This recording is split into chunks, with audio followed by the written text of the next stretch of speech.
Otra clasificación que podemos hacer de los sistemas, aunque habría que hablar más bien de los modelos matemáticos que utilizamos para representar de manera aproximada dichos sistemas, es la que se muestra en esta diapositiva: sistemas deterministas, estocásticos y sistemas caóticos. Los sistemas deterministas son aquellos en los que, a partir de unas mismas condiciones iniciales y unas entradas conocidas, los estados y las señales del sistema, las salidas, evolucionan siempre de la misma manera. O sea, dicho de otra manera, si damos las mismas entradas al sistema y partimos de las mismas condiciones iniciales, las salidas que obtenemos van a ser siempre las mismas. El azar no está involucrado. Nosotros nos centraremos en la asignatura en sistemas deterministas.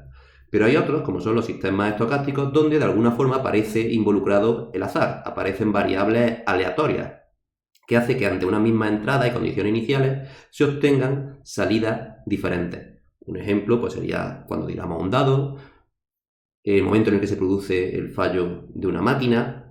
Señales aleatorias o estocásticas se pueden utilizar muchas veces bien por falta de conocimiento de lo que es la variable que queremos modelar, por tanto pues se hace con una variable aleatoria, o bien porque son muy difíciles de conocer, en cualquier caso porque hay mucha incertidumbre en esos parámetros, en esas variables.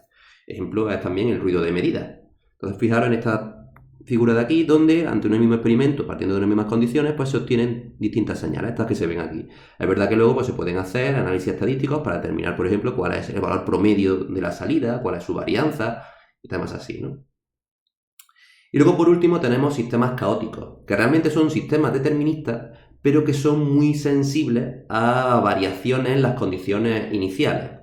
Y se dan en sistemas que son muy complejos y en ciertos sistemas no lineales. Por ejemplo, en los sistemas meteorológicos se da mucho lo que es el caos, y también en la ecuación logística, que es esta ecuación tan sencilla que aparece aquí abajo, esta ecuación en diferencia. Pues bien, fijaros, esta ecuación en diferencia, su evolución aparece en esta figura de aquí de la derecha, y se parte en primer lugar de un valor inicial de 0,95 y en segundo lugar de un valor que es 0,949999.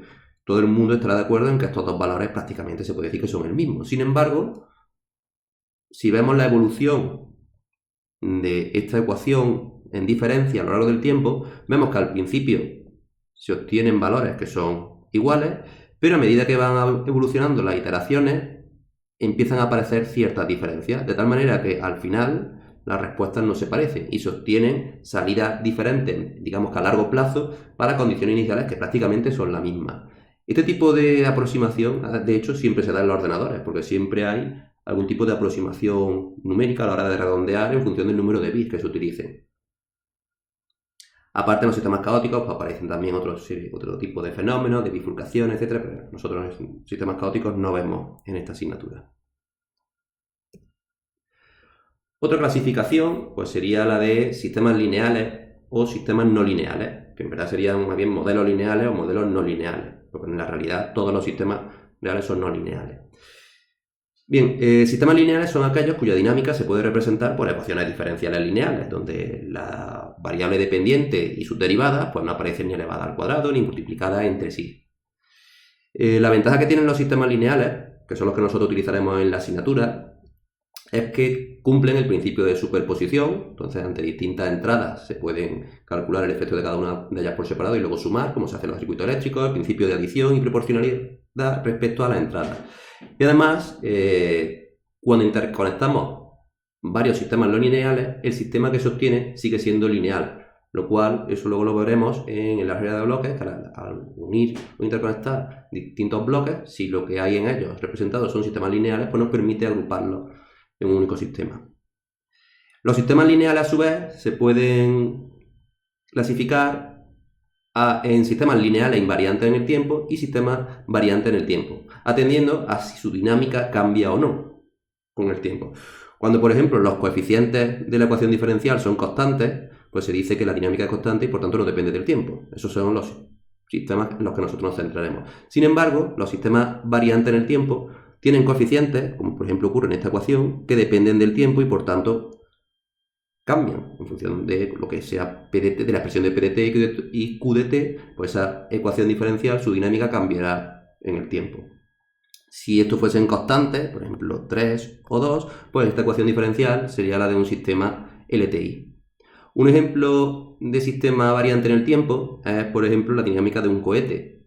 Nosotros generalmente decimos que la fuerza es igual a masa por aceleración, pero siendo más precisos, la derivada de la cantidad de movimiento es lo que sería la fuerza, y esto es igual a masa por derivada de la velocidad con respecto al tiempo más velocidad por la derivada de la masa con respecto al tiempo. ¿Qué pasa? Que la masa en la mayoría de los sistemas la consideramos constante y este término siempre se anula. Pero por ejemplo, cuando hay un cohete que está despegando, su masa va cambiando porque el combustible se va quemando y por tanto este término no se puede despreciar. Eso haría que el sistema fuese variante en el tiempo en cuanto a la dinámica. Bien, eso en cuanto a los sistemas lineales. Y luego tenemos los sistemas no lineales, que son la gran mayoría. De hecho, todos los sistemas en la práctica son no lineales, porque aparecen saturación en los actuadores, zonas muertas, histéresis, otro tipo de fenómenos que hacen que ante unos mismos incrementos en la entrada no se obtengan los mismos incrementos en la salida. En un sistema lineal, si yo produzco un incremento de X de la entrada, en la salida se debe de producir otro incremento. Pues bien, ante los mismos incrementos se deben de producir los mismos incrementos. Entre los mismos incrementos en la entrada se deberían de producir los mismos incrementos en la salida. Pero por ejemplo, si yo tengo un tanque, aunque yo le dé más caudal, el doble de caudal que tenía antes, la salida cuando llega arriba del todo rebosa y no hay incremento de la salida. Con lo cual ahí, al tener una limitación, eso ya es una no linealidad. Luego, en la práctica todos los sistemas son no lineales. Estas no linealidades pueden ser suaves o duras. Las duras son estas que comentamos, como el relé, estas saturaciones en los actuadores, en las limitaciones, por ejemplo, de los tanques de máximo y mínimo. La saturación en los actuadores en una válvula te abre entre el 0 y el 100%. Aunque digas que abra más, ya no va a abrir más.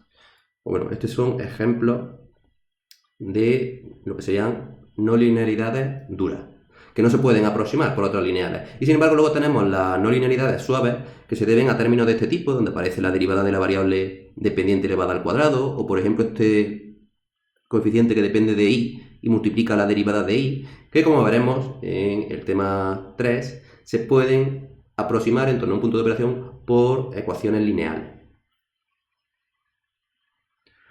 Nosotros, como he dicho antes, en esta asignatura, aunque veremos un poco de sistemas no lineales, a la hora de hacer diseño nos centraremos en sistemas lineales invariantes en el tiempo, que estos son los más sencillos. Y a ellos es a los que se le puede aplicar la transformada de Laplace y obtener, como veremos posteriormente, la función de transferencia.